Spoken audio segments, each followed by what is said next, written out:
깊이 있는 시선으로 오늘을 바라보는 뉴스 퍼레이드 문을 열겠습니다. 오늘의 주요 뉴스 보시겠습니다.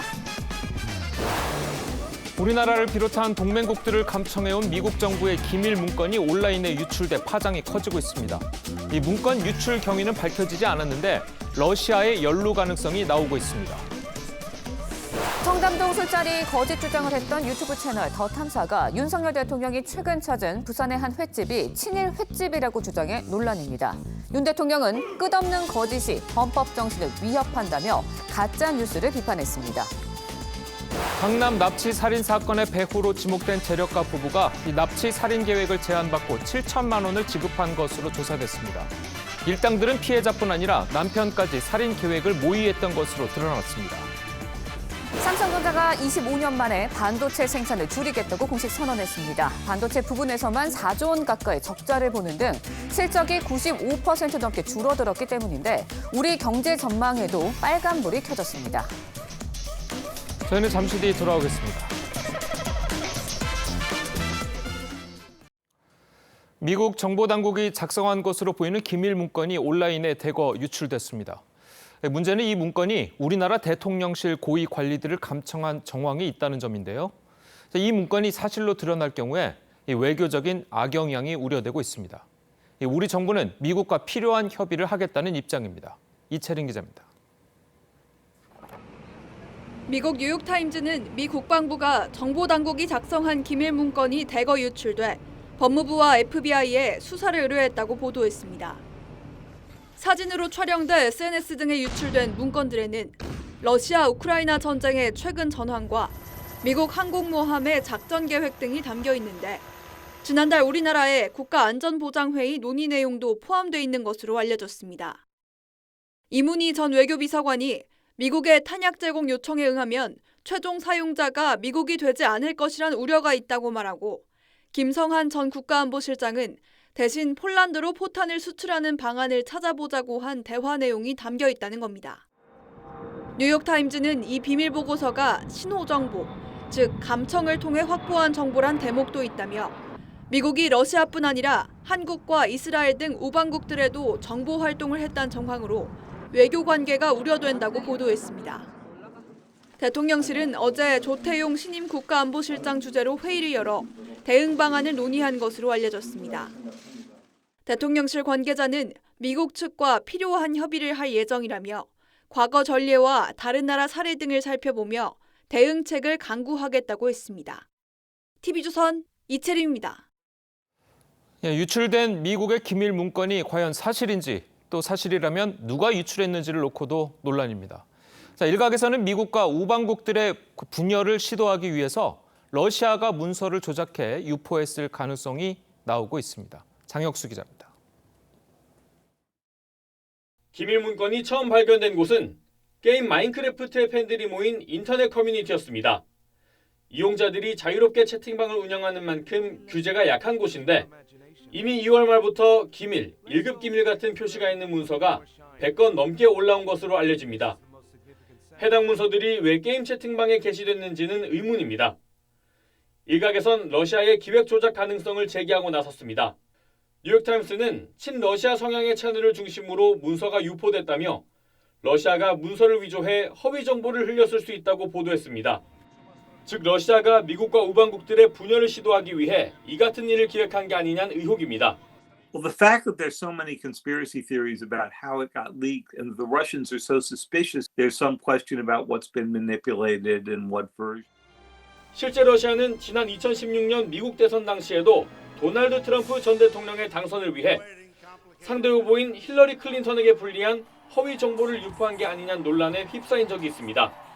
TV조선 장혁수입니다.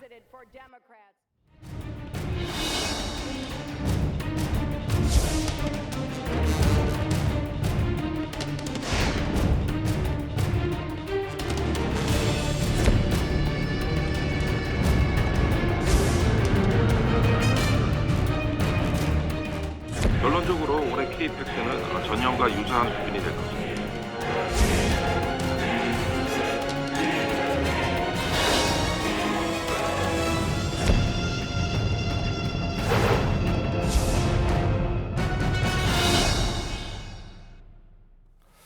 보신 것처럼 세계 1위 메모리 반도체 기업 삼성전자가 이 감산 행렬에 나서면서 이 앞으로 업계에 어떤 영향을 미칠지 관심이 모아지고 있습니다. 네, 관련 내용 유혜미 한양대 경제금융학부 교수와 함께 자세히 짚어보도록 하겠습니다. 안녕하세요. 안녕하세요. 자, 25년 만에 이제 감산이라고 하는데 이게 굉장히 이제 상징적인 조치로 받아들일 수 있겠죠? 예, 그렇습니다. 25년 만에 삼성전자가 감산을 했는데요. 예. 이것은 그야말로 지금 반도체 업계 상황이 얼마나 안 좋은지를 나타내는 아주 상징적인 조치라고 볼 수가 있겠습니다. 예. 이전에 이렇게 메모리 가격이 많이 떨어졌을 때는요. 사실 삼성전자가 감산을 하지 않고 생산을 계속해서 유지하면서 그랬었죠. 대응을 해왔습니다. 예. 그래서 사실은 이런 기간을 생산을 계속 유지하는데 경쟁사들은 감산을 하고 있기 때문에 네. 시장 지배율을 좀 높이는 그런 기회로 삼아왔었는데요. 예. 이번에는 재고도 사상 최고로 쌓이고 그다음에 이제 매출도 좋지 않고 영업 적자도 많이 누적이 된 상황에서 삼성전자가 감산을 통해서 메모리 가격의 하락을 방어하지 않을 수 없는 그런 상황에 몰린 것으로 보입니다. 예. 네, 영업 적자에 대해서 이야기를 해주셨는데 영업이익도 1조 밑으로 떨어졌습니다. 14년 만에 처음이라고 하는데 원인이 무엇인가요? 예, 반도체 매출이 이제 저조했기 때문인데요. 사실 이제 스마트폰에 대해서는 영업 적자가 아니라 이제 이익이 났습니다. 네. 3조 원 정도 났는데요. 3억 정도 났는데요. 3조 원 정도 났습니다. 예. 그런데 이 반도체 분야에서는 4조 넘게 이제 영업 그러니까요. 적자가 났습니다. 이것은 이제 메모리 가격이 많이 하락을 했기 때문이기도 하고요. 예. 거기에 이제 재고가 계속해서 쌓이면서 고객사에도 재고가 쌓여 있거든요. 음. 그러니까 고객사로서도 이제 주문을 더 넣지 않고 예. 그런데 이제 재고는 계속 쌓이고 이러면서 이제 영업 적자가 누적된 것으로 보입니다. 예. 네. 자, 아까도 이제 잠깐 교수님께서 언급을 해주셨지만 이 삼성전자가 그동안 감산을 안 했던 이유는 EU와의 격차를 계속 유지시키기 위해서였잖아요. 근데 만약에 이제 감산을 하게 되면 지금 뭐 TSMC라든지 이제 대만 업체들이 계속 쭉 따라오다가 이게 역전될 가능성도 있잖아요. 그동안에 이제 그 예를 비춰본다면 그렇다면 이제 언젠가는 감산을 줄이고 다시 이제 또 증산을 해야 될 텐데 네. 그 시점은 좀 언제라고 좀 보십니까? 일단 삼성전자 측에서도 이것은 이제 단기적인 하향 조정이고 예. 장기적으로는 계속해서 투자를 이어가겠다고 하고 있는 만큼 이 감산 조치가 아주 오랫동안 계속될 거라고 보지는 않는데요. 그런데 이제 감산 조치가 시행이 되고 나면 이것이 본격적으로 효과를 나타낼 때까지 3개월에서 6개월 정도 시차가 걸린다고 그러니까요. 합니다. 예. 근데 이미 경쟁사들은 지난 3분기부터 감산을 하고 있거든요. SK 하이닉스라든지 마이크론 같은 경우요. 그런데 이제 삼성전자가 이번에 감산에 같이 동참을 하면서 메모리 가격의 이제 하락을 좀 막을 수 있을 것으로 보이고요. 그렇다면 이제 매출도 반등을 하면서 아마 하반기에는 아니면 이제 내년 상반기 정도에는 이제 감산을 더 하지 않더라도 메모리 반도체 가격이 조금 이제 반등을 하면서 업계도 시황이 좀 나아질 것으로 보고 있습니다. 예. 네, 그런데 이제 삼성전자가 감산을 발표하자마자 주가는 오히려 더 올랐거든요. SK 하이닉스도 6% 넘게 올랐는데 왜 이렇게 되는 건가요? 예, 아무래도 이제 메모리 가격 하락이 이제 끝날 것으로 보기 때문인데요. 아무래도 삼성전자가 업계 1위다 보니까 삼성전자의 감산은 경쟁사들의 감산보다는 가격에 미치는 효과가 클 수밖에 없습니다. 예. 그래서 삼성전자가 이제 감산에 동참하면서 그동안 메모리 반도체 가격이 계속해서 특히 디램 가격 같은 경우는 1분기에만 24% 정도 하락을 했거든요.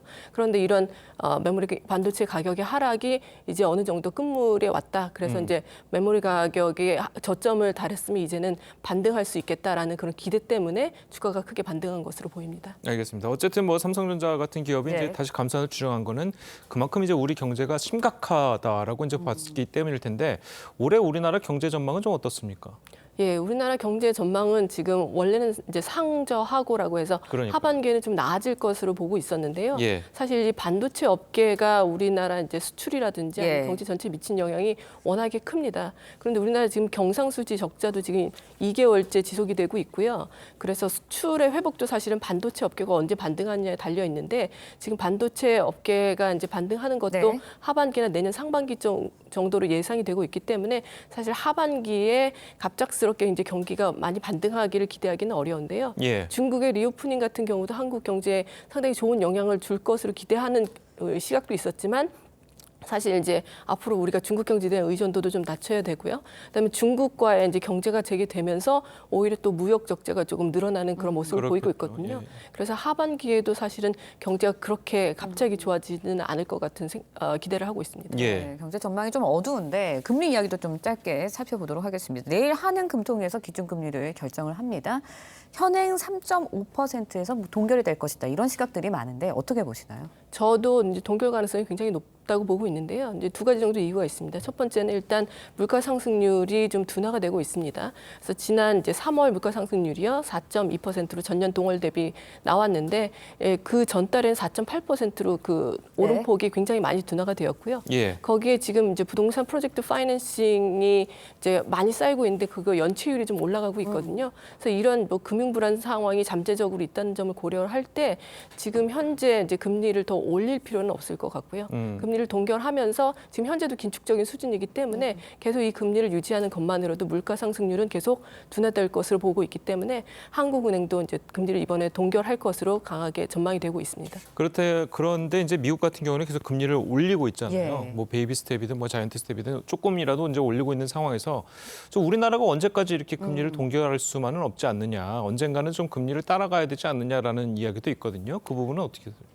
예, 근데 사실 미 연준도 금리를 그렇게 많이 올릴 것으로 올릴 것으로 기대되지는 않습니다. 예. 왜냐하면 최근에 나온 고용 지표들이 사실은 좀 고용 시장도 둔화되고 있다는 그런 모습을 보이고 있거든요. 예. 사실 고용 시장이 굉장히 강력했던 게 미 연준이 금리를 굉장히 공격적으로 인상할 수밖에 없었던 이유였는데요. 고용 시장이 둔화되는 모습을 보이면서 미 연준도 한 번 정도 베이비 스텝을 더 하든지 아니면은 동결할 가능성도 점쳐지고 있기 때문에 한미 금리 격차가 뭐 많이 확대되면서 한국도 뭐 금리를 계속해서 인상할 수밖에 없는 그런 상황은 이제는 피할 수 있을 것으로 보입니다. 그럼 떨어질 가능성도 있습니까? 금리가 올해 안에? 금리가 사실 인하될 가능성은 아직은 이제 불확실성이 큰데요. 예. 일단은 금리를 계속 동결하면서 물가가 이제 어느 정도까지 목표치에 근접하는 것을 확인해야지 금리를 비로소 인하할 것으로 보이기 때문에 하반기에 만약에 이제 경기가 지나치게 침체가 돼서 물가 상승률도 많이 떨어지고 네. 경기 회복을 위한 금리 인하가 필요하다면 금리 인하가 단행될 수도 있겠지만 아직 그 가능성은 좀 속단하기 이를 것 같습니다. 예, 알겠습니다. 자, 오늘 교수님 말씀 여기까지 듣겠습니다. 잘 들었습니다. 고맙습니다. 차잉잉원 대만 총통과 케빈 메카시 미국 하원 의장 회동 이후 중국이 대만을 포위한 대규모 군사훈련을 이어가고 있습니다. 미국은 해상 초계기를 대만 해협에 배치시키는 등 대응에 나섰습니다. 황정민 기자의 보도입니다. 중국군 함정이 실사격 훈련을 벌입니다. 차잉원 대만 총통이 메카시 미국 하원 의장과 만난 이후 무력 시위에 나선 중국이 이틀째 고강도 군사 훈련을 이어갔습니다. 전투기에는 실탄을 장착했고 순찰용 함정에는 레이더를 켜 사실상 실전과 다름없었습니다. 随时能战，准时发射，有效毁伤，能力标准，弹在架上，蓄势待发。 有信心、有底气应对各种复杂困难局面。 대만 국방부는 훈련 이틀째인 9일 군용기 70대와 군함 11척을 탐지했다고 밝혔습니다. 중국 항공모함 산둥함도 대만 동부 해역에 배치됐습니다. 지난해 펠로시 당시 미 하원 의장의 대만 방문 때는 대만 봉쇄에 무게를 뒀지만 이번에는 대만 공격을 가정했다는 점에서 위협 강도가 더 커졌다는 분석이 나옵니다. 중국군은 오늘 본토에서 대만과 가장 가까운 핑탄현 일대에서 실탄 사격 훈련을 예고했습니다. 미 국무부는 해상 초계기 P-8A 포세이돈을 대만 해협에 배치했습니다. TV조선 황정민입니다. 민주당 이재명 대표가 장인상을 치르러 잠시 귀국한 이낙연 전 대표와 만났습니다. 당 대선 경선 이후 13개월 만인데 일부 지지자들의 거친 항의로 소란도 있었습니다. 신유만 기자의 보도입니다. 검은 승합차에서 내린 이재명 대표가 말없이 장례식장으로 들어갑니다. 이낙연 대표님 만나시는 거 정치적 해석하는 분들이 있습니다. 어떻게 생각하십니까? 이 대표는 사무총장과 비서실장을 포함한 소수 인원만 대동했습니다. 이낙연 전 대표 측을 의식한 것으로 보이는데 20여 분 빈소에 머물렀습니다. 한 말씀 부탁드립니다. 두 전 현직 대표가 만난 건 지난 대선 경선 이후 13개월 만입니다. 두 사람은 정치 현안에 대한 언급을 피하고 주로 안부를 주고받은 것으로 전해졌습니다. 당을 잘 이끌어 주십시오. 그렇게 이낙연 대표 얘기에 이재명 대표 그렇게 하겠습니다. 오늘은 주로 순수한 문상회가 초점이 맞춰져 있습니다. 다만 이 전 대표는 이재명 대표가 오기 전 김대중 노무현 정신을 살리지 못하고 자기 욕심을 차리면 안 된다며 원칙 없는 승리보다 원칙 있는 패배가 낫다고 말한 것으로 전해졌습니다. 이 대표 방문에 빈소에선 이 전 대표 지지자가 거칠게 항의하는 소란도 있었습니다. 내 딸을 지켜서 이 야당 수사를 시킨 사람이 여기 어떻게 문제를 TV조선 신유만입니다. 네, 윤석열 대통령이 부활절을 맞아 교회를 찾았습니다. 윤 대통령은 최근 있었던 부산 횟집 친일 논란과 관련해 끝없는 거짓이 헌법 정신을 위협한다고 비판했습니다. 홍현주 기자의 보도입니다. 교회 예배당에 성도들 한가운데 앉은 윤석열 대통령과 김건희 여사가 두 손을 모아 기도를 합니다. 당선인 시절이었던 지난해에 이어 2년 연속 부활절 연합예배에 참석한 윤 대통령은 영락교회가 자유를 찾아 월남한 고 한경직 목사가 설립한 교회라는 점을 강조했습니다. 6.25 전쟁 때는 예배당을 지키기 위한 순교가 있었고 전후 피난민 구제와 교육, 사회 복지 사업에 앞장섰으며 윤 대통령은 한국교회의 사랑과 연대의 정신이 나와 내 이웃의 자유, 세계 시민의 자유를 지켜주는 것이라며 거짓과 부패가 자유민주주의를 위협할 수 없도록 헌법 정신을 잘 지키는 것이 하나님의 가르침을 실천하는 길이라고 말했습니다. 한편 대통령실은 지난 금요일 윤 대통령과 시도지사들과의 부산 만찬을 둘러싼 논란이 계속되는 데 대해 지역적인 문제를 꺼내 본말을 전도시키려는 것 아닌가 하는 의구심을 갖고 있다고 선을 그었습니다.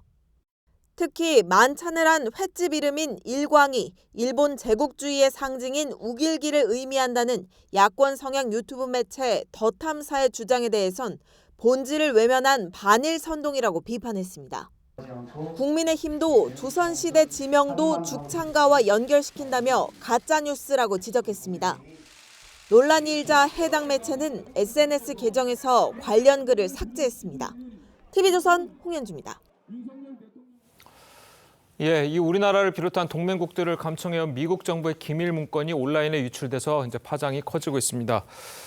전문가들과 함께 이야기 좀 짚어보도록 하겠는데요. 윤희석 국민의힘 대변인 그리고 서영주 더불어민주당 상근 부대변인과 함께 이야기 나눠보도록 하겠습니다. 안녕하세요. 네.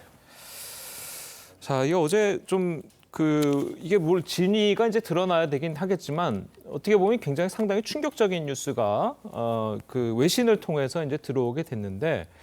자, 미국의 정보 당국이 우리나라를 비롯한 동맹국들을 감청해 왔다. 그리고 이제 그 내용이 좀 세세하게 드러나 있는 현실이거든요. 자, 이거를 좀 어떻게 봐야 되는 겁니까? 일단 미국이 동맹국들 꼭 우리나라만이 아니고 다른 여러 나라들을 상대로 아주 긴밀한 또 은밀한 대화를 엿들었다. 그리고 그것이 보고서로 만들어졌는데 그것이 누출됐다는 거 아니겠습니까? 예.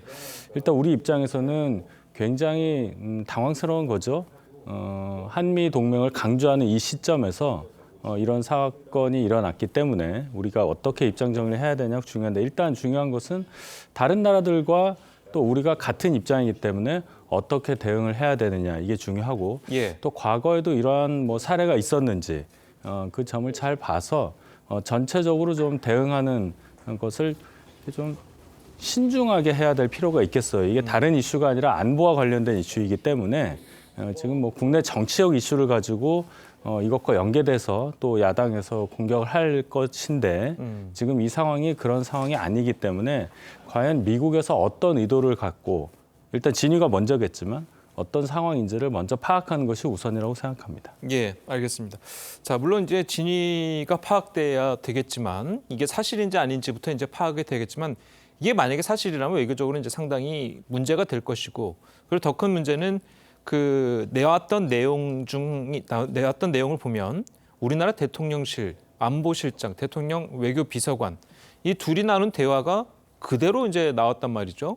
자, 이거는 상당히 우리나라 대통령실의 보안 문제라든지 이런 부분에서도 문제가 있다라고 좀 봐야 되는 거 아닌가요? 어떻습니까? 그러니까 누가 보더라도 두 가지 측면이 있죠. 첫 번째는 명백한 주권 침해다. 이런 부분을 강력하게 항의를 해야 되면 맞고요. 두 번째는 대형 보안 사고입니다. 예. 이건 보안 사고입니다. 대통령실 특히나 외교안보를 담당하는 전 안보실장과 전 외교비서관, 저는 대통령하고의 대화까지도 저는 솔직히 감청이 됐다고 추측이 가능합니다. 특히 이제 저는 이 부분에 대해서 대한민국의 한미 동맹이 중요하다 하더라도 주장할 건 주장해야죠. 이건 아니잖아요. 미국 당신들 이거 언제까지 이렇게 할 겁니까? 라고 얘기를 하고 협의나 논의를 하고 진상 파악을 해야 되면 맞는데 이런 일이 물론 진위 파악을 미국에서 하고 있지만 사실이 아닌 부분들을 뉴욕타임즈에서 보도를 했을 리가 없다고 저는 보고 있어요. 그리고 너무 김성한 전 안보실장이나 이문희 전 외교비서관의 내용 자체가 우크라이나 전쟁과 관련해서 너무 구체적으로 나옵니다. 몇 월 며칠 어떻게 한다. 무기를 폴란드를 통해서 우회적으로 지원한다. 이런 부분들이 너무 구체적으로 나오기 때문에 이거는 사실과 가깝지 않을까라는 생각이 좀 들고요. 예. 이제 그 진위험으로는 미국 측과 어떤 맡겨놓는 게 맞겠지만 두 번째 보면은 대응 안보 사고 이게 문제입니다. 그러니까 지금 현재 청와대에서 용산으로 옮겼잖아요. 예. 용산으로 옮기면서 수차례 얘기를 했습니다. 여야가 보안, 안보 이런 부분에서 취약점이 있을 것이다. 예. 이런 거를 조금 대비해야 된다 하는데 지금 용산의 대통령실이 왜 이런 것도 없이 이전했는지 모르겠어요. 다시 이전 시비가 걸립니다. 미군 부대가 불과 100m 떨어져 있습니다. 이건 뭐냐면 창호지 한 장이에요. 창호지 한 장 사이로 안 들으려고 해도 다 들리는 겁니다. 이런 상황에서 대통령실에서는 왜 그러니까 미국이 박정희 시대부터 CIA가 감청하고 도청하고 전 세계를 그렇게 했던 거는 맞습니다. 그 사람들이 나쁜 것이죠. 그럼에도 불구하고 그거를 막을 수 없으면 우리가 대비를 해야 되지 않겠습니까? 그런데 용산으로 오면서 그런 대비가 하나도 없었다. 라는 점에서는 이거는 협의의 문제, 논의의 문제, 진상 파악의 문제를 떠나서 예. 안보의 실패다, 보안의 실패다라는 측면에서는 이번 윤석열 정부에 있어서의 어떤 그런 좀 허술한 부분들이 좀 안타깝게 느껴지는 부분입니다. 예. 제가 이렇게 말씀하실까 봐 아까 국내 정치 상황이랑 연결돼서는 안 된다고 말씀드린 거예요. 용산으로 옮기면서 도감청에 대해서 전혀 준비가 없었다는 듯이 말씀하신 것 자체가 정치 공세입니다. 미국의 도감청 능력에 대해서 우리가 알고 있지 못하고 용산으로 이전할 시에 그 도감청에 대해서 아무리 동맹국이지만 우리가 대비하지 않았다는 근거는 또 어디 있습니까? 과거에 청와대가 가지고 있었던 그 여러 시설들이라든지 그 부분에 있어서 상당히 보안상의 문제가 있었던 것도 그동안 지적이 많이 되었기 때문에 용산으로 옮기면서 그 점에 각별하게 신경을 썼던 것이 사실이기 때문에 그런 식의 정치 공세하는 것은 이거 옳지 않습니다. 정치 그렇게 공세가 말씀하시지 아니라 마세요. 사실만 말씀드릴게요. 박정희 정권 때 미국 CIA가 감청하다 걸립니다. 예. 당시에도. 그래서 박정희 전 대통령이 청와대에다가 도감청을 못하게끔 유리창을 다 바꿔요. 그렇게 해서 시설한 게 청와대입니다. 그리고 박근혜 정권 때도 일부 그런 도감청 의혹이 있었습니다. 그래서 시설을 보완합니다. 그만큼 역대 정권에서 청와대에 있었던 정권들이 미국의 도감청 때문에 시설을 보완을 해왔어요. 이건 팩트입니다. 공세가 아니라. 그런데 용산으로 옮기면서 용산 대통령실에 도감청이 그렇게 말씀한 대로 준비가 됐다면 이게 아무리 기술이 발달했다 하더라도 발달한 만큼 또 도감청 시설, 보안 시설을 해야 되지 않겠습니까? 그런 부분들을 점검을 해서 그냥 대형 안보 사고, 보안 사고가 터지지 않도록 하는 게 맞지요. 이거는 정치 공세가 아니라 여야를 떠나서 대한민국의 주권이 침해당하는 입장에서 이거는 좀 조언을 드리는 거죠. 어떻게 정치 공세입니까? 도감청 방지 장치를 했는데 미국의 도감청 기술이 더 좋아서 못 막았다고 하면 어떻게 할 겁니까? 그런 정치 공세하지 말란 얘기예요. 이게 저희가 잘했다는 얘기가 아니라 예. 왜 자꾸만 용산으로 옮기는 과정을 여기에 끌고 들어오냐는 거예요. 그게 핵심이잖아요. 아니 미군 부대가 100m 바로 옆이에요. 미군 부대 100m랑 그다음에 청와대하고는 거리가 있잖아요. 뭐 4, 5km 떨어져 있잖아요. 그러니까 도감청 장비나 능력이 뛰어나다 하더라도 바로 옆집으로 왔으니까 그러면 그 보안 시설을 더 늘려야죠. 그런 측면에서 저는 부족하다고 봐요. 그러니까 뚫렸겠죠. 예, 지금 김성한 전 안보실장과 전 외교비서관의 그 대화 내용이 대통령실 안에서 감청이 됐다고 그 문서에 나와 있습니까? 그렇게 알고 있습니다. 보도에는 대통령실 쪽에서의 나눈 대화. 왜 그러냐면은 위치상 안보실장과 외교비서관인데 일부만 발췌해서 지금 보도가 된 거 가지고요. 예. 뭐 2건의 문건인데 더 많다고 봅니다. 실상을 보면. 하지만 우크라이나에 관련돼서 그거를 뭐 대통령실 밖에서 사적으로 나눌 대화는 아니다라는 측면에서는 대통령실에서 도감청이 이루어졌다. 라고 추측할 수밖에 없습니다. 예, 어쨌든 뭐 그 다 일단은 다 추측이기 때문에요. 계속 미국의 조사 결과를 좀 봐야 될 것 같긴 한데, 그래서 일각에서 나오는 얘기 중 하나가 이 러시아가 미국과 동맹국들의 사이를 좀 흔들어 놓기 위해서 이게 좀 조작하고 그렇게 유포를 시킨 것이다. 자, 이런 이야기도 좀 있거든요. 그럴 수도 있어요. 과거에 사례가 있죠. 2016년에 트럼프 전 대통령이 대선에서 힐러리 전 상원의원과 큰 격돌을 벌였을 때 예. 러시아 쪽에서 나온 문서들이 힐러리 전 상원의원의 대통령 당선을 막았다는 게 정설이고 러시아는 그런 식으로 정보를 흘리면서 미국 정치에 관여해 왔다. 이런 전례가 있습니다. 이번 사건에서도 지금 미국은 러시아와 신냉전 시대 중국과 함께 이렇게 맞서고 있는 상황이고 우크라이나하고 러시아가 전장을 하고 있는 상황. 이 상황에서 러시아 입장에서는 미국과 동맹국들의 관계를 벌리는 것이 전략적으로 유리하기 때문에 아마도 그러한 의도도 있었을 거라고 짐작할 수 있겠습니다. 예, 알겠습니다. 자, 이 내용은 이제 자세한 더 조사 결과가 나오는 대로 저희가 계속해서 후속 보도를 해드리도록 하고요. 다음 이야기도 좀 해보도록 하겠습니다. 자, 윤 대통령이 이제 부산에 방문을 했을 때 당시 방문했던 횟집 상호를 두고 인터넷 언론 더 탐사에서 일본 제국주의의 상징인 우길기를 상징한다고 주장해서 이제 논란이 일고 있죠. 자, 이 주장 어떻습니까? 뭐 근거가 있습니까? 근거가 없죠. 이 횟집 이름이 날일자에 빛광자 썼다고 이 햇빛이라는 뜻이잖아요. 예. 이게 약간 일본과 좀 연관되는 듯한 느낌이 들어서 우길기가 보면은 이렇게 해가 있고 중간에 햇빛이 뻗어나가는 모습으로 돼 있기 때문에 아마 그런 생각을 한 것 같은데 이 예. 지명은 부산시 기장군 일광읍 여기서 따온 것이고 횟집 주인이 그쪽 출신이기 때문에 일광읍 출신이기 때문에 그렇게 이름을 지었다고 합니다. 중요한 예. 것은 사실관계 전혀 확인도 없이 이렇게 억측으로 먼저 탁 터뜨린 다음에 사실이 아닌 것 같으니까 살짝 삭제해버리고 이러한 언론인지 뭔지 모르는 어떤 곳에서 이런 가짜 뉴스, 거짓 뉴스를 유포하는 것에 대해서 예. 대단히 유감스럽게 생각한다는 점을 다시 한번 강조합니다. 예, 일단 더 탐사는 신문법에서 인정한 언론이라고 합니다. 그래서 이제 언론이라고 좀 인정을 해주셔야 될 것 같고요. 그렇다 하더라도 이 더 탐사가 상당히 이제 문제 있는 언론인 것은 맞지 않습니까? 예전에 청담동 술자리 의혹도 이제 그런 것도 있었고 여러 가지 좀 있었는데 자, 이런 보도가 계속해서 일어나는 것도 좀 민주당 입장에서는 그렇게 썩 도움이 되지는 않는 것 같은데 어떻습니까? 모르겠습니다. 이게 더 탐사라는 매체가 뉴미디어죠. 예. 뉴미디어 탐사 자체가 보도 자체가 조금 더 팩트에 근거하거나 조금 더 선동적이지 않았으면 좋지 않을까는 좀 아쉬움은 있어요. 예. 굳이 이게 뭐 일광횟집이라고 해서 그거를 뭐 우길기하고 연관을 시켜야 되나라는 부분에서는 조금은 과했다라고 저는 평가를 합니다. 예. 지금 본질을 봐야죠. 그러니까 일광횟집을 간 게 중요한 게 아닙니다. 일광이라는 이름도 중요하지 않습니다. 왜 대통령께서 일광횟집에서 저런 행태를 보였을까라는 게 초점이죠.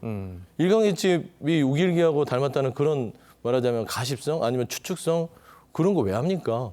저런 거는 본질과 다릅니다. 첫 번째, 이런 얘기가 나온 것은 결국 윤석열 대통령, 윤석열 정부가 보여준 두 가지 측면입니다. 첫 번째는 굴욕적인 한일 정상회담 이후 얻은 게 없다 보니까 국민적으로 공감대를 아직도 못 얻고 있습니다. 그런 부분에서 뭐야 일본한테 다 퍼주더니 이제 횟집이라고 갔는데 회를 먹고 일광이라는 게 좀 이름이 비슷해 이런 근거에서 나온 부분이 있어요. 그런데 저는 그런 단초를 윤석열 대통령이나 정부 측에 탓하고 싶지는 않고요. 예. 네, 제일 중요한 건 두 번째입니다.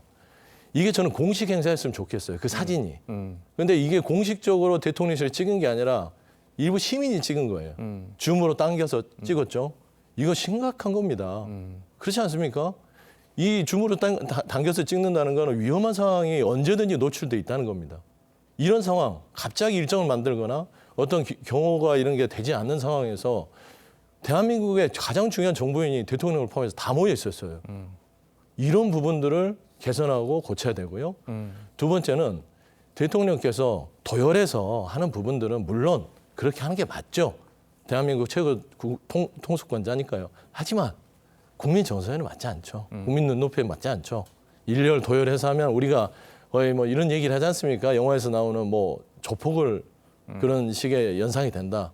저는 조금 더 자연스러운 분위기에서 좀 그런 모습들이 연출했으면 그래도 기장에 있는 그런 횟집에서 시민들이 어떤 눈으로 봤을까 정도는 조금 눈치를 살펴야 되지 않았을까라는 좀 아쉬움이 있습니다. 그런데 이제 저 사진 같은 경우는 이제 물론 그런 논란이 일어날 수도 있겠지만 그 배경을 이제 만약에 국회로 옮겨놓는다면 대통령이 이제 뭐 시정연설하거나 일할 때 국회의원들도 이제 양쪽으로 쭉 도열해서 약수하고 그러지 않습니까? 그러니까 그거예요. 그러니까 국회나 뭐 대통령실이나 거기는 의전이 필요한 곳입니다. 그런데 일반 시민들이잖아요.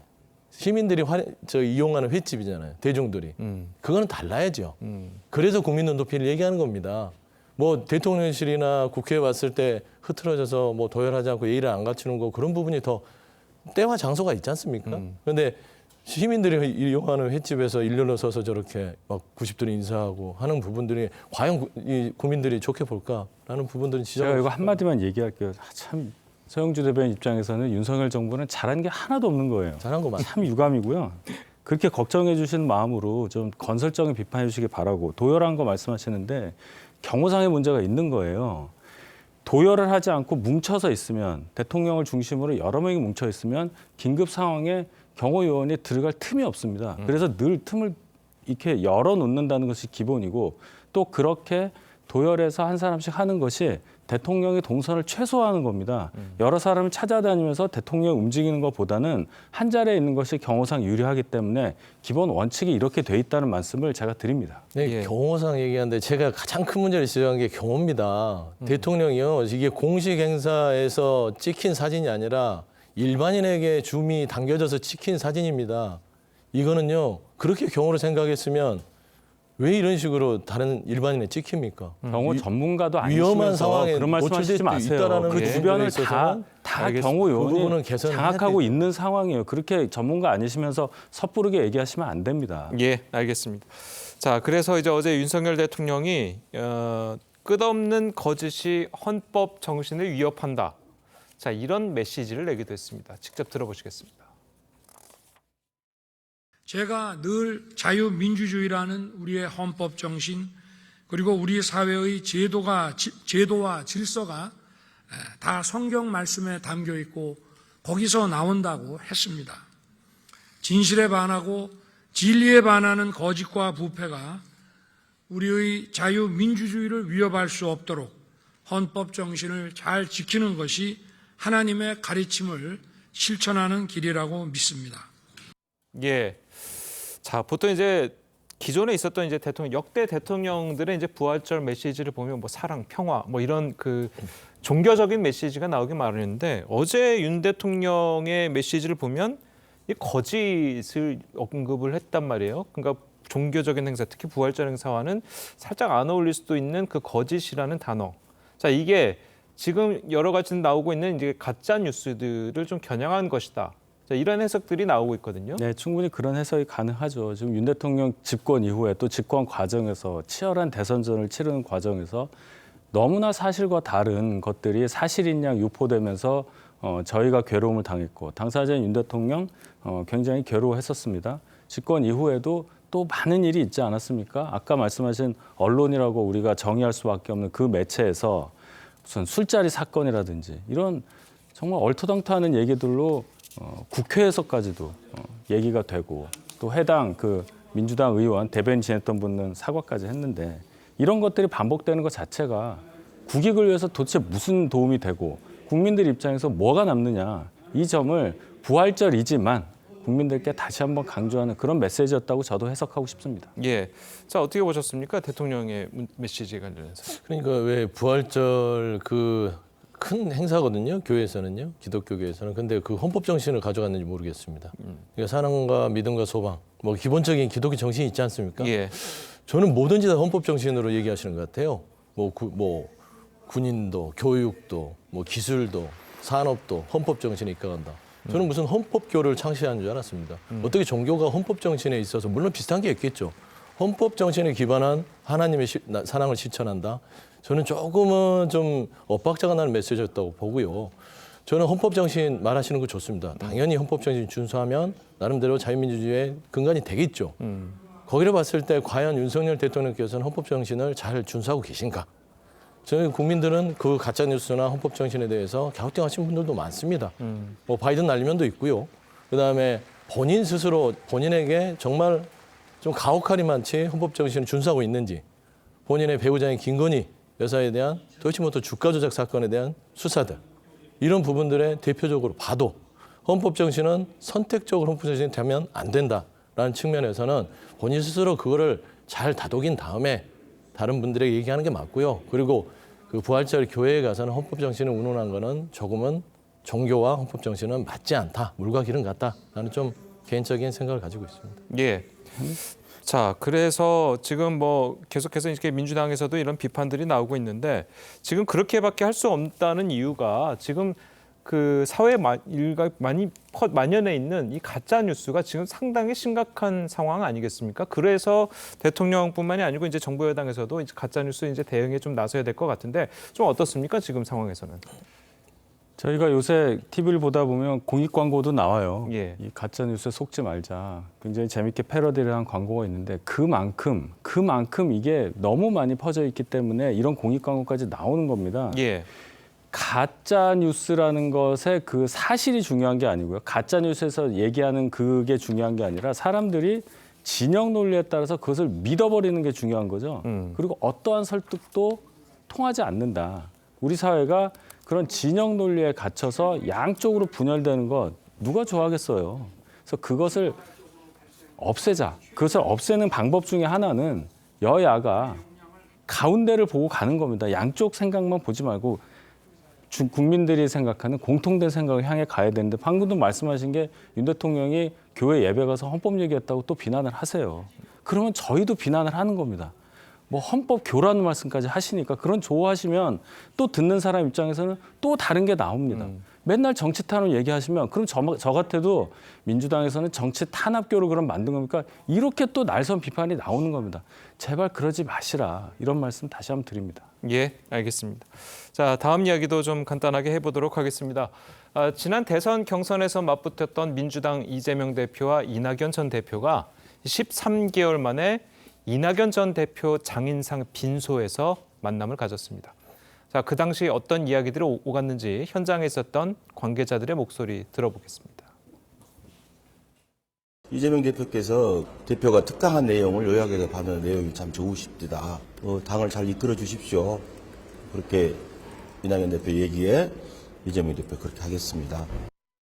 이재명 대표께서 이낙연 전 대표님 상가 조문을 하셨고 깊은 위로의 말씀을 전했습니다. 그리고 이낙연 대표님께서는 거기에 대해서 이렇게 조문을 와주셔서 고맙다는 감사하다는 말씀을 하셨고요. 당내 현안 관련해서 전혀 그런 얘기는 조문하는 자리이기 때문에 그런 얘기 없었습니다. 그런 뭐 정치적인 얘기로 할 만한 얘기는 전혀 없었습니다. 자, 뭐 대변인 지금 한민수 대변인도 이제 정치적인 이야기 할 만한 얘기는 전혀 없었다. 뭐 이렇게 이야기를 했는데 그래도 뭐 시점인 만큼 이 주변에서 보는 시선들은 조금 좀 예민한 것 같거든요. 어떻게 보십니까? 이거 보는 사람들이 그렇게 보는 것 같아요. 실상은 그렇지 않는데 이렇게 보고 싶어 이런 거거든요.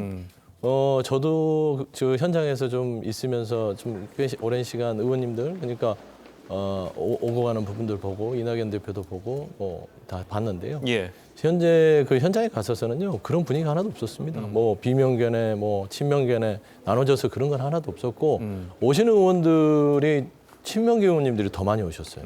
예. 그리고 지금 일부 언론에서는 이낙연 전 대표와 이재명 대표께서 무슨 별 얘기 없이 뭐 그냥 인사만 하고 갔다는데 한 20분 이상 따로 환담을 나눴습니다. 내부적으로 얘기도 했고 여러 가지 뭐 덕담도 나누고 그동안 지냈던 시간들에 대해서 20분 정도면 상당히 긴 시간이라고 보고요. 두 분만 따로 따로 이야기를 했어요. 다른 방 그렇게 알고 있습니다. 예, 그렇게 했고 그러고 나서 이제 지금 다른 뭐 친명 비명으로 우리가 보는 그런 의원들께서 같이 한 자리에서 모여서 이런저런 얘기도 하고 했습니다. 그래서 이낙연 대표도 그 자리에 배석해서 또 같은 얘기를 또 오랫동안 하시는 모습들이 있었고요. 그래서 제가 봐서는 이재명 대표와 이낙연 전 대표가 이거는 서로 간에 분리해서 생각할 게 아니라 같은 민주당 의원이고 각자 경쟁을 했던 분들입니다. 결국엔 만나면 하나가 되는 거지 따로가 되는 게 아니거든요. 근데 이제 보는 사람들은 좀 재밌게 하려고 이낙연 전 대표가 장인상 때문에 오셨는데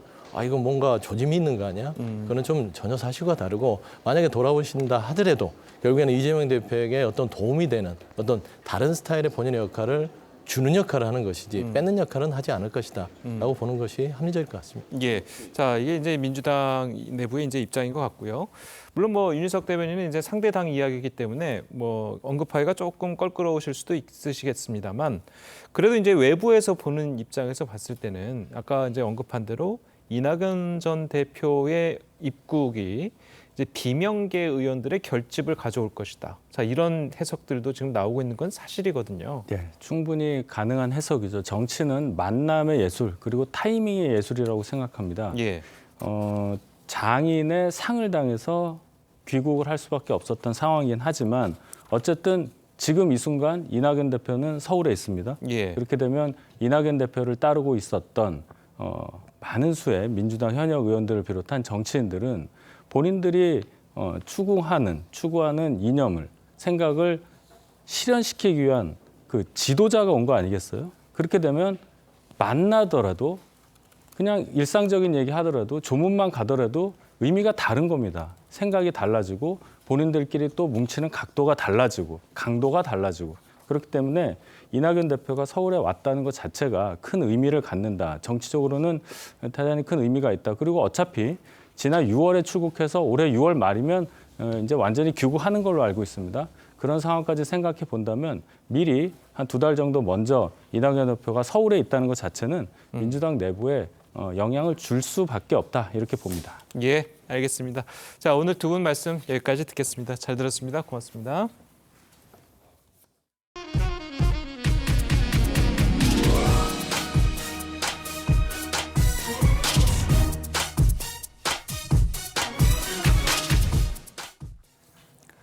어제 오후 5시 20분쯤 경기도 양평의 한 보트 공장에서 불이 났습니다. 인명피해는 없었지만 레저용 보트 10대와 철제로 만들어진 공장 3개동이 모두 불에 탔습니다. 소방당국은 장비 30대와 인력 66명을 동원해 약 3시간 만에 불을 끄는 데 성공했습니다. 경찰과 소방당국은 정확한 화재 원인을 조사하기 위해 합동 감식을 벌일 계획입니다. 프랑스 남부 도시 마르세유에서 다가구 주택이 무너지는 사고가 발생했습니다. 최소 6명이 다치고 최대 10명이 갇힌 것으로 파악됐는데 화재까지 발생해 실종자 구조에 애를 먹고 있는 것으로 전해졌습니다. 정민진 기자의 보도입니다. 골목 한복판에 건물 잔해가 쌓여 있고 연기가 피어오릅니다. 살림살이를 짊어지고 탈출한 주민들은 울음까지 터뜨립니다. Genre, c'était même pas quelque chose qui est tombé au-dessus ou quoi, c'est quelque chose de grave qui s'est produit, je le sentais. 현지 시각 어제 저녁 0시 40분쯤 프랑스 남부 마르세유에서 4층 다세대 주택이 폭발음과 함께 붕괴됐습니다. 벽을 맞대고 있던 양옆 건물도 무너지면서 최소 6명이 다치고 최대 10명이 실종됐습니다. 좁은 골목길에 화재까지 발생하며 구조에 어려움을 겪고 있습니다. À l'heure où je vous parle, nous sommes toujours en action offensive sur le feu qui nous complique la tâche effectivement dans la recherche des victimes. Nous essayons de nous faire un chemin. 사고 원인은 아직 밝혀지지 않았지만 건물 붕괴 전 가스 냄새가 났다는 증언에 일대 주민들이 대피했습니다. TV조선 정민진입니다. 골프 황제 타이거 우즈가 부상이 악화돼 마스터스 대회를 기권했습니다. 우즈는 54명이 진출하던 3라운드에 공동 49위로 올라 현지 시각 9일부터 3라운드에 출전할 예정이었습니다. 우즈는 족저 근막염이 악화해 기권하게 됐다고 밝혔습니다. 마스터스 대회는 미국 프로골프 4대 메이저 대회 중 하나로 이 대회에 25차례 출전한 우즈가 대회를 중도에 포기한 건 이번이 처음입니다. 강남 납치 살인 사건의 배우로 지목된 재력가 부부가 납치 살인 계획을 제안받고 7천만 원을 지급한 것으로 조사됐습니다. 경찰은 강도살인 교사 혐의를 받고 있는 재력가 남편에 이어 부인에 대해서도 구속영장을 신청했습니다. 김창섭 기자의 보도입니다. 후드티를 입고 호송줄에 묶인 남성들이 줄줄이 경찰서를 나옵니다. 서울 강남 아파트 앞에서 40대 여성을 납치하고 살해한 일당들입니다. 씻을 수 없는 상처를 입은 유가족분들께도 진심으로 죄송하다고 말씀드립니다. 총 얼마 받기로 한 겁니까? 죄송합니다. 황대한이랑 이경우가 계속 협박하는 바람에 계속 하게 되었습니다. 경찰은 이경우와 황대한, 연지호를 살인 등의 혐의로, 여성을 미행하다 범행 직전 그만둔 이모 씨를 강도 예비 혐의로 검찰에 넘겼습니다. 경찰은 이 사건의 주범인 이경우가 피해 여성과 가상화폐를 둘러싸고 다툼을 벌이던 재력가 부부로부터 7천만 원을 받고 청부 살인을 한 것으로 보고 있습니다. 경찰 조사 결과 이경우가 황대한과 연지호 등을 끌어모은 뒤 성형외과 간호사로 일하는 아내에게 범행에 사용한 수면용 마취제를 전달받는 등 치밀하게 범행을 계획한 정황이 드러난 겁니다. 경찰은 강도살인 교사 혐의를 받는 재력가 남편에 이어 부인에 대해서도 구속영장을 신청했습니다. TV조선 김창섭입니다. 이번 사건은 코인 손실을 둘러싼 피해자와 계획살인 관련자 사이의 갈등에서 비롯된 것으로 보입니다. 코인 시세 조작, 공갈 같은 여러 민형사 사건이 복잡하게 얽혀 있는 것으로 파악됐습니다. 정은아 기자의 보도입니다. 2020년 9월 재력가 부부는 피해 여성의 권유로 한 코인에 투자했습니다. 그런데 이듬해 코인 가격이 폭락하자 피해 여성과 이경우는 그 책임을 재력가 부부에게 돌렸습니다. 2021년 3월엔 다른 투자자들과 함께 부부가 묵고 있는 호텔로 찾아가 4억 원 상당의 코인을 빼앗았습니다. 이 사건으로 이경우는 피해 여성과 함께 경찰에 입건되기도 했지만 이때부터 이경우는 다른 생각을 하기 시작합니다. 피해 여성과 소송을 벌이던 재력가 부부에게 피해 여성의 정보를 제공하는가 하면 피해 여성을 납치 살해한 후 코인을 빼앗겠다며 범행을 먼저 제안한 겁니다. 부부는 이경우의 제안을 받아들여 지난해 9월 착수금 7천만 원을 건넸고 피해 여성을 살해한 이경우는 도피자금 등의 명목으로 부부에게 6천만 원을 추가로 요구했습니다. 경찰은 범행 직후 이경우가 범행을 교사한 남편을 만난 CCTV는 물론 부인이 이경우의 아내에게 전화를 걸어 범행에 사용한 휴대전화를 부수라고 한 정황을 확보했습니다. 경찰은 범행을 교사한 부부와 피해자와의 소송 기록 등을 바탕으로 구체적 범행 동기를 밝히는 데 수사력을 모으고 있습니다. TV조선 정은아입니다. 전해드린 대로 강남 한복판에서 벌어진 납치 살해 사건은 가상화폐 투자에서 비롯된 청부 살인인 것으로 사실상 결론이 났습니다. 네, 관련된 내용 이승훈 변호사, 정혁진 변호사와 함께 자세히 짚어보도록 하겠습니다. 안녕하세요. 자, 이게 굉장히 점점 갈수록 등장인물들이 하나둘씩 이제 늘고 있잖아요. 네네. 그래서 이제 뭐 주범인 이경우가 재력가인 윤 씨 부부에게 범행을 먼저 제안을 했다. 그래서 이제 윤 씨 부부가 제안을 받아들이고 뭐 돈을 보냈다. 뭐 이런 내용인데 좀 이게 내용이 상당히 복잡한 것 같긴 하거든요. 그러니까 결국은 이경우하고 재력가라고 알려진 유 씨 부부하고 사이에 적에서 공범으로 이제 그 완전히 바뀐 거죠. 그 문제의 피코인이 상장이 됐다가 금방 급락을 했어요. 그러니까 이제 살해당한 피해자와 이경우는 유 씨 부부를 의심을 갖다 했던 거죠. 그래서 심지어 이제 부인 황 씨가 유 씨의 부인인 황 씨가 가상화폐 4억을 피해자로부터 강취까지 했는데 그런데 9월 달에 그 강취가 3월 달에 있었거든요. 2021년. 그런데 9월 달에 갑자기 이경우가 태도를 갖다가 바꿔요. 그래서 황 씨를 찾아가 가지고 사과를 갖다가 하니까 황 씨가 이제 이경우한테 3,500만 원 빌려주고 법률 회사에 사무장으로 취직도 시켜주고 그리고 난 다음에 이제 피해자 상대로 민형사상 소송도 제기를 갖다가 했는데 그 과정에서 이경우가 이제 그 당시까지는 이런 관계를 모르고 있었던 피해자로부터 정보를 뭐 소송 관련된 정보를 빼내서 이제 신임을 얻고 그랬는데 그러다가 작년 2022년 7월 달에 이경우가 피해자를 살해해야 되겠다라고 생각을 했던 것 같아요. 그래서 이 이야기를 유 씨 부부한테 이야기를 하니까 유 씨 부부가 뭐 이게 그 피해자한테 코인이 수십억 있을 것이다. 그 코인을 갖다가 뺐으면은 내가 그 코인으로 가지고 있어도 그 큰 의미가 없을 수 있지 않겠습니까? 현금으로 세탁하는 걸 도와주겠다. 이렇게 이야기를 갖다 했던 것 같고요. 이후 작년 9월부터 뭐 7천만 원 가까운 돈을 실질적으로 주는 등 여러 가지로 이제 범행을 계획하고 도와줬던 것으로 판단이 됩니다. 네, 결국 피해자 A 씨를 납치해서 가상화폐를 빼앗으려고 해서 범행을 계획한 것 같은데 살인까지 이어졌거든요. 왜 그런 건가요? 그러니까 당초 계획은 납치를 해서 코인을 빼앗는 거잖아요. 네. 근데 코인을 빼앗고 나서 사실관계를 은폐해야 되는데 네. 이미 그 CCTV에 다 납치한 것들이 확인이 되고 또 핸드폰이라든가 위치 추적도 되고 그렇기 때문에 이제 범행을 은폐할 수가 없잖아요. 그래서 당초 계획대로 살인까지 간 것으로 보여지고요.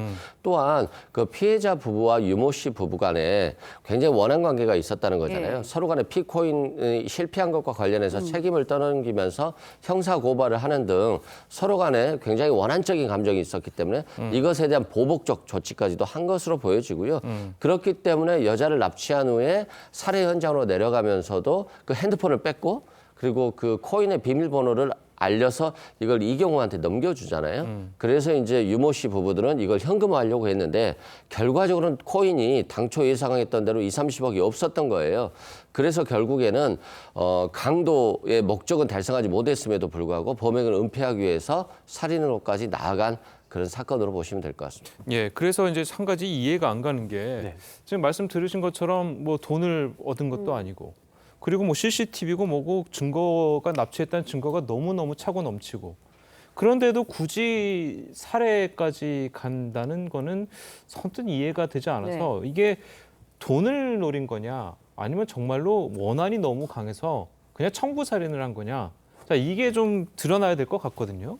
제가 봤을 때는 기본적으로는 돈이고요. 그 몇십억이 있을 거다라고 유 씨 부부가 이경호한테 이야기를 했단 말이에요. 예. 그다음에 이제 이 돈을 그 이체를 갖다가 하면 그거 가지고 이제 그 유 씨 부부가 뭐 몇 억이라도 주겠지 이런 기대가 있었을 거고 그런데 거기에다가 개인적인 원한 관계도 있었던 것 같아요. 그래가지고 그 비밀번호를 알아보고 계좌에 돈이 없다고 그 코인이 없다라고 하는 걸 확인하자마자 잔인하게 그 살해하지 않았습니까? 그래서 그런 부분들이 굉장히 개인적인 원한도 있었던 것 같고 그리고 난 다음에 이경호가 어떻게 했냐면은 그 다음 날 이제 그 유 씨 부부를 만나요. 그러니까 3월 30일 날 2시에 유 씨를 만나가지고 돈을 요구합니다. 6천만 원. 그러니까 유 씨가 이제 더 이상은 내가 돈 못 주겠다. 그냥 밀항이나 해라. 이렇게 이야기하다가 그 다음 날 검거가 된 거거든요. 이런 걸 봤을 때 돈과 개인적인 원한이 그 믹스가 된 그런 범죄라고 생각이 됩니다. 네, 재력가 유 씨 부부가 이제 범행 자금을 주고 살해를 지시했다면 어떤 처벌을 받는지 일단 또 구속영장을 경찰에 신청한 상태인데 구속이 된다면 그 신상 공개도 가능한지 궁금해요. 그렇습니다. 일단 코인을 목적으로 살해를 했기 때문에 강도 살인이고 유 씨 부부 같은 경우는 교사를 했기 때문에 강도 살인 교사라고 보면 될 것 같고요. 사형 또는 무기징역이기 때문에 그 형은 굉장히 높을 것으로 보여집니다. 또한 신상 공개 같은 경우는 범죄가 굉장히 중대해야 되죠. 강도 살인은 굉장히 중대하고 또한 국민의 알 권리라든가 또 범죄 예방 효과 이런 것들을 보여주면서 결과적으로 이런 잔혹한 범행을 했지만 CCTV라든가 또는 범행 차량이라든가 목격자에 의해서 범행이 발각된다더라라고 하는 범죄 예방 효과 그리고 일부는 자백을 하고 증거들이 충분하다고 보여지기 때문에 아마도 신상 공개를 통해서 이 범행을 한 유모 씨 부부도 공개가 될 것으로 예상됩니다. 예, 그리고 이 일당들이 또 이제 피해자뿐만이 아니라 피해자 뭐 남편까지 뭐 납치하려고 했다고 또 그래요. 네네. 그래서 이제 이 경우에는 이제 유 씨, 그러니까 핵심은 결국은 이제 그 피해자뿐만 아니고 피해자의 남편도 같이 이제 원한이 있었을 테니까 그 사람에 대해서도 납치를 하려고 했었던 것 같은데 그런데 뭐 지금 그 피해자 남편이 뭐 어디 있다는 그런 이야기도 있고 하니까 그게 쉽지는 않았을 것 같다는 생각은 드는데 어찌됐든지 간에 이제 그 검찰에 그 송치가 됐거든요. 검찰에 송치가 되면은 10일 더하기 10일, 그러니까 20일 동안 그 검찰에서 구속 수사를 할 수가 있는데 그 20일 동안에 검찰에서 수사를 해서 전모가 밝혀져야 될 것으로 판단이 됩니다. 예, 알겠습니다. 자, 오늘 두 분 변호사님 말씀 여기까지 듣겠습니다. 잘 들었습니다. 고맙습니다.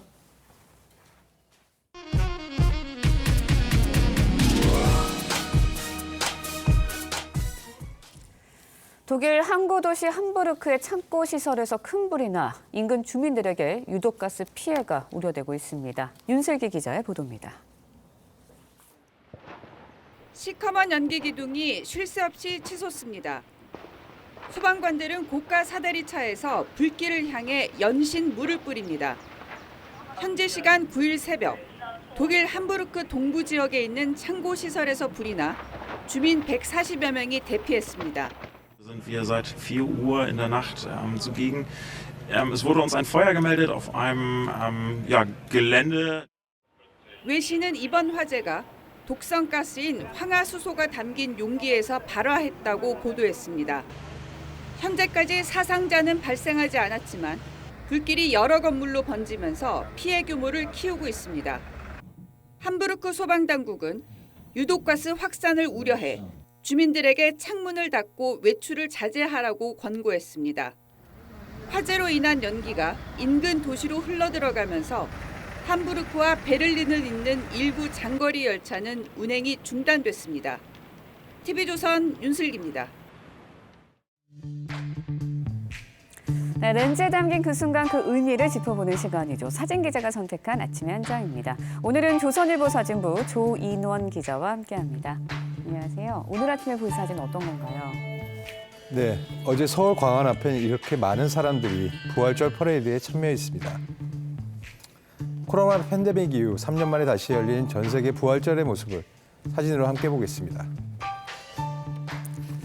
부활절은 어제 예수님의 부활을 축하하는 대규모 퍼레이드가 서울 도심에서 열렸습니다. 한국교육총연합이 주최한 올해 행사엔 4천여 명의 신도들이 행렬에 참가해서 축제의 분위기를 돋구었습니다. 서울 명동성당에서도 정순택 대주교의 주례로 미사가 열렸고 신도들에게는 계란을 나눠주기도 했습니다. 한편 스페인 코르도바에서는 황금빛 예수상을 들고 행진하는 행사가 열리기도 했습니다. 멕시코의 멕시코시티에서도 십자가를 지고 고난의 길을 걸었던 예수를 재현하기도 했습니다. 네, 그런데 프란치스카 교황도 미사를 직접 집전했다고요? 네, 바티칸 성베드로 성당에서 프란치스카 교황이 부활절 성야 미사를 2시간 동안 집전했습니다. 호흡기 감염 치료를 받으며 입원했다가 퇴원한 교황은 휠체어를 타고 수천 명의 신도들이 기다리던 성당에 도착했습니다. 교황은 부활절의 의미를 새기면서 패배와 불신을 버리고 새 희망을 갖기 바란다고 했습니다.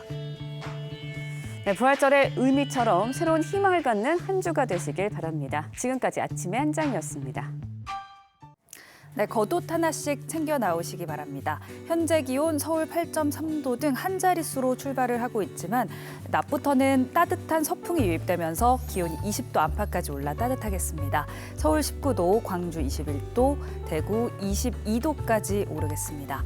오늘 중부와 제주는 가끔 구름 많겠고요. 남부지방은 대체로 맑겠습니다. 대기질도 양호할 것으로 보이는데요. 다만 대기가 점점 더 메말라가고 있습니다. 동해안과 영남 내륙을 중심으로 건조주의보가 내려졌고요. 바람도 강하게 부는 만큼 화재 예방에 각별히 신경 쓰셔야겠습니다. 내일은 전국에 봄비 소식이 들어있습니다. 오전에 중부를 시작으로 오후에는 전국으로 확대되겠는데요. 비의 양은 5에서 20mm 정도로 많지는 않겠습니다만 강풍을 주의하셔야겠습니다. 오늘 오후부터 강원 산지와 하얀가를 중심으로 바람이 거세지겠고요. 내일은 전국적으로 돌풍이 몰아치겠습니다. 시설물 피해와 안전사고에 유의하시기 바랍니다. 날씨였습니다. 월요일 아침 뉴스 퍼레이드는 여기서 마치겠습니다. 네, 저희는 내일 아침 7시 30분에 다시 찾아뵙겠습니다. 시청해주신 여러분 고맙습니다.